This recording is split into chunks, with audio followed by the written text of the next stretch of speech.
Ladies and gentlemen, welcome back to Gaming with me, Tony Mo.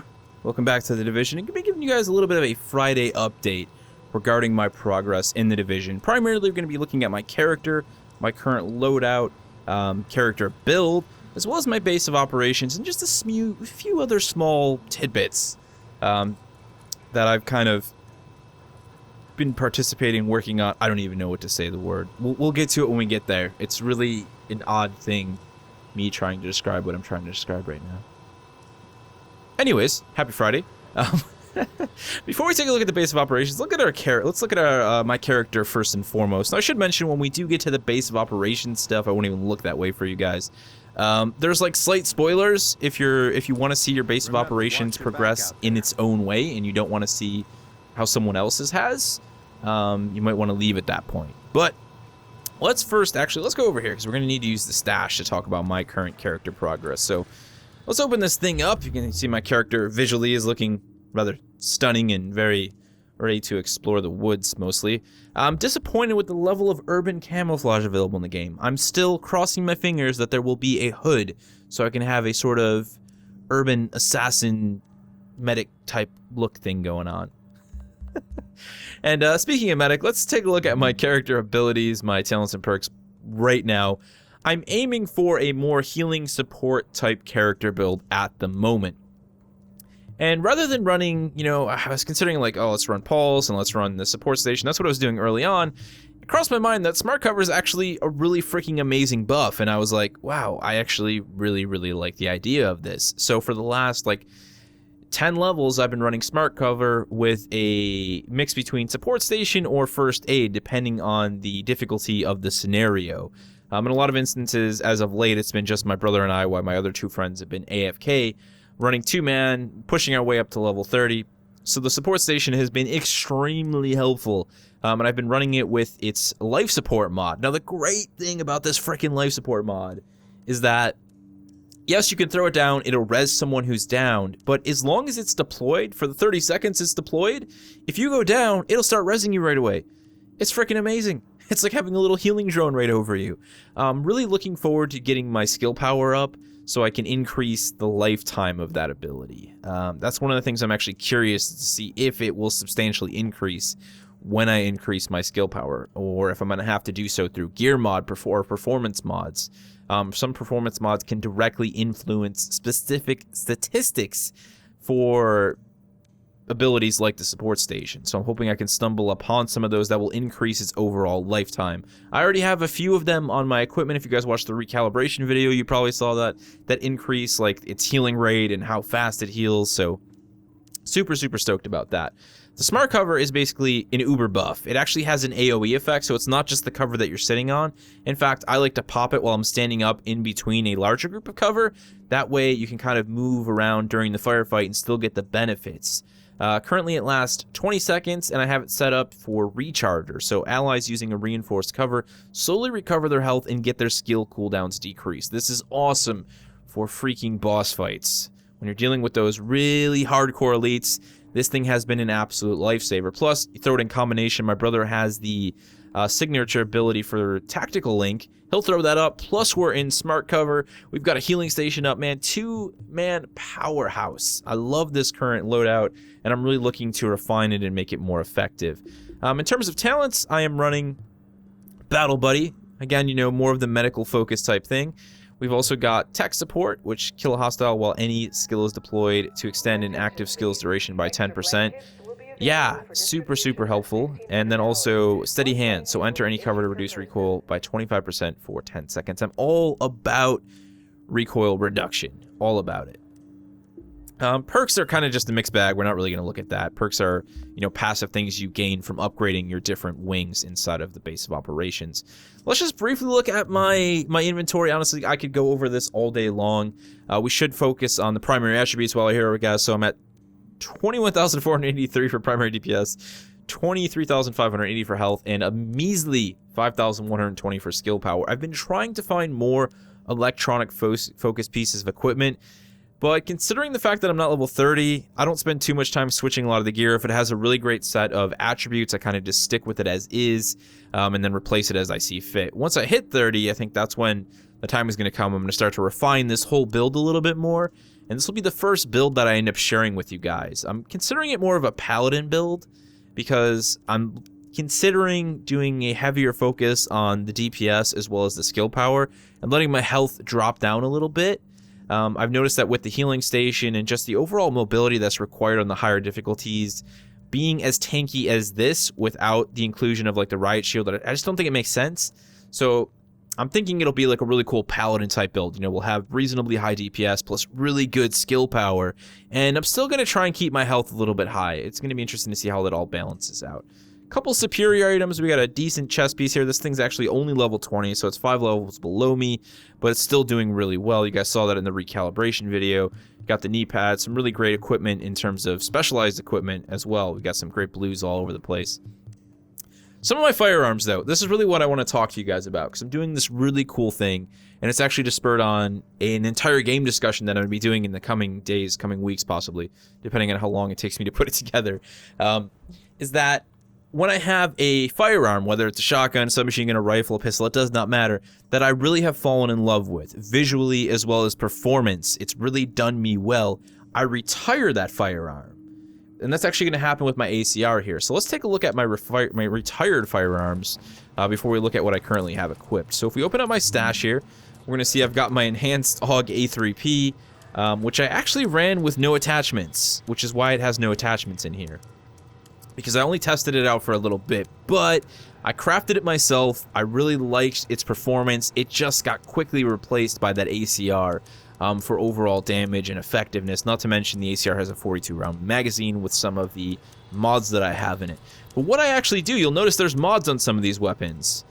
The way in which I retire them is if I really enjoyed them, I found them to be really effective, I was able to use them for an extended period of time, I retired them with whatever mods they had equipped upon the time of retirement. So you'll notice probably the biggest one is my Covert SRS here. This thing was all modded up. It's got a magazine, large optic, it's got a large underbarrel. So I throw them into the stash with the mods synced to them. It doesn't matter how valuable the mod is. It doesn't matter if the mod's level 30 mod and it's really good.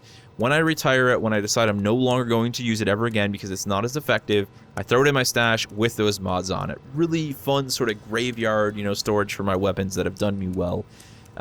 And this is something that's, you know, kind of stand out, is that I didn't expect there to be this many variations. Actually, I was concerned there wasn't going to be enough variations between the different firearms. But you'll notice, just in my stash here alone, I've got a tactical version of the SAG-12. And what that means is that when you have modified versions of certain firearms, they may have more attachment points for mods. So the standard SAG-12, SASG-12, doesn't have a rail on it, which means you can't put any attachments on it. You can't even put a barrel modification on it. The tactical version has a rail, so you can put a foregrip or a laser sight, and that's kind of the case with a lot of these. You'll see standard versions of certain pistols that only have magazine modifications or barrel modifications, then you'll see custom versions of them that have rails on them. You know, that's the same thing with the AUG that I had here. This one doesn't have a rail, so I couldn't put a foregrip. This one did. It's awesome. There's a huge amount of variety. The weapons look completely different, as I'll point out with the ACR. The Marine Super 90 had this awesome finish on it that I really enjoyed. Really fun bit of custom rule making that I've done there. I really like doing things like that, and it's made you know, weapons a little bit more valuable. They're more personal attachment to them for me. So let's take a look at what I have equipped currently briefly. So this is the ACR I was talking about. This is actually an enhanced ACRE. Which means it has a longer barrel and foregrip setup. And I'm running some pretty gnarly stuff on it. It's actually really, really good. Crazy high DPS for its level. We've got a great RPM. The magazine size is freaking 42. One of my favorite things about this current setup on this rifle, though, is I have a lot of initial bullet stability on my modifications. So you'll notice this Omega rifle suppressor.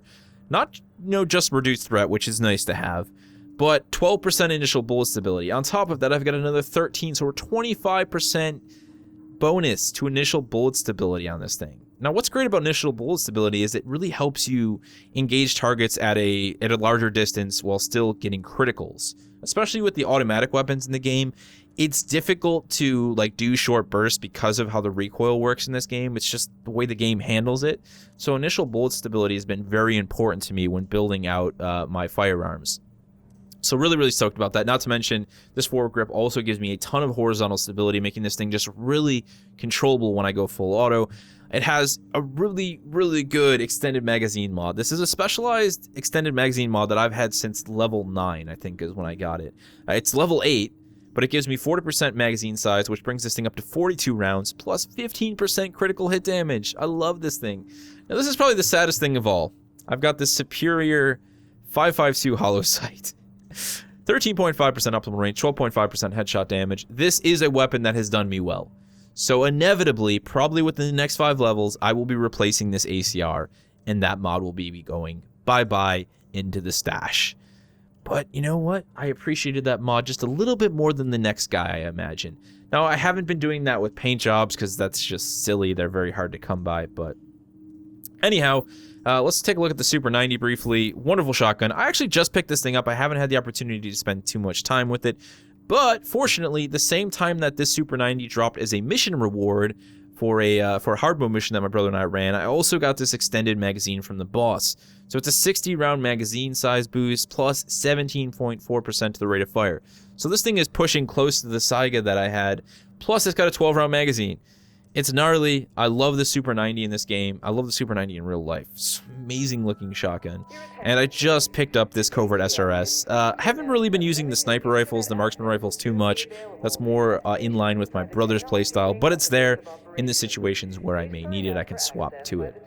So that's my character so far, guys. We're not going to really dive into the gear. I've got a lot of mods and mix and matches here and stuff, but really excited to hit 30. I'm not in a rush, and I love being able to share a sort of progress update with you guys like this, but I'm excited to hit 30 so I can start actually fleshing out this character build and then working on a lot of other builds. I've actually built builds in my head in theory just by looking at the stats, and I've been trying to give them cool names because I feel like that's a fun part of builds. So this one, like I said, is definitely going to be like the Paladin build. I've got some other fun ones that we're going to be working on, and a lot of them are actually going to involve equipping certain styles of weapons. So I'm not just going to look at the build from an ability perspective, I'm also going to look at the builds from, like, what type of firearm should you run, you know, because I think that's a very important part of the build, you know, it should influence your playstyle and do a little bit of RPing. You guys know I love to roleplay.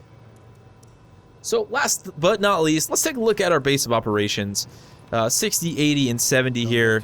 Sadly, the medical wing, where I really want to see it improving, hasn't had the chance to because the final medical wing mission is like level 30. It's a higher level mission.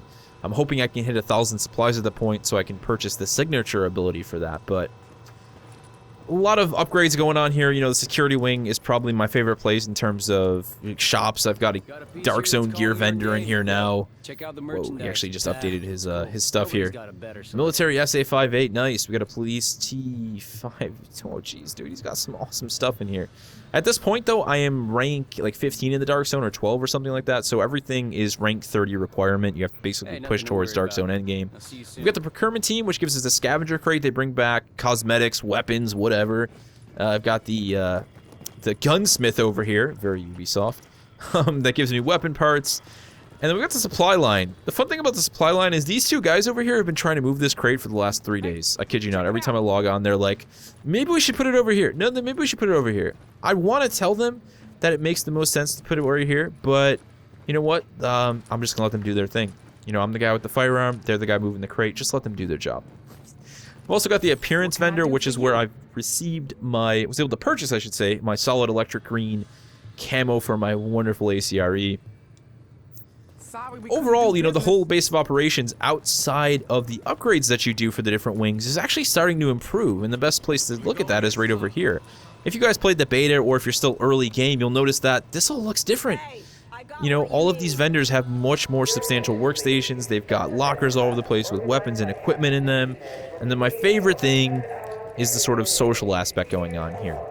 This is actually a better indication of the progress of the story than anything I've seen in the actual story cutscenes so far. We've got tons of civilians in the building now. They've got places to eat. They've got places where they can get clothes from the JTF. You know, every time you come in and log in, there's different people here doing different things. You know, you've got people decorating trees and, you know, people playing the piano. There's people eating meals. You know, they got some kids drawing over here. There's a girl drawing by this tree, you know, just... You know, they're trying to make the best of the situation. And, you know, if this was me, honestly, and I was in a situation like this, I know it's ridiculous to try and emotionally connect to this, but, you know, I'd feel like things were really improving, shaping up. And that's kind of how I feel as the character in the story. So, you know, I'm stoked about this. We got lots of bunks for people to sleep in. You know, there's memorials going on all over the place. Even back in the security wing, there's a dog tag wall for all the fallen JTF members. Heard they shut down the leader of those cleaners. You know, people talking about what you shut down, the cleaners. These people, I imagine, are the ones desperately waiting contact from the outside world, some sort of broadcast. But you know what? I'd shut off the TV and I'd be happy for what I have here. That's for damn sure. You know, I think it'd be silly to not see this happen, but I'm kind of surprised how much detail has gone into it all. You know, the way the civilians communicate with you, the JTF even communicates with you when you're here. There's just a lot of life in the base of operations, and you start to see the same thing in the outside world as well. So I really love what they've done with this. It's a nice touch to seeing the game grow and expand as you know, we push out some of the badness out of New York City. That's going to do it for me, guys, though. Really just wanted to give you a cool little update regarding my character in the game and stuff. If you guys have any questions for me, you can feel free to throw them down in the comment section below. Now, I actually did the rare thing of uploading 2 videos today because I wanted to do this video big time, but I also wanted to get that recalibration tutorial out for the noob tips. So if you guys came here from that video, I thank you for coming on over. If you haven't seen that video yet, click the card notification up in the top right corner. Head on over to get a better idea how the recalibration system inside of the tech wing actually works. What I'd love to hear from you guys is how your game progress is going. Has there been any small details that you've fallen in love with or that you've started to dislike? How is your character going in terms of build? You know, do you have a certain direction that you're heading? How are your primary attributes working out? You have any weapons of your own? And consider what I talked about with retiring some of your favorite weapons. It's a lot of fun knowing that you have to sacrifice modifications and goodies because, you know, you want to respect a weapon that did you good out in the battlefield. Consider doing something like that yourself if you already are doing a bit of metagaming like that. I would definitely like to have you share it with us down in the comment section below. And I will see you in the next one.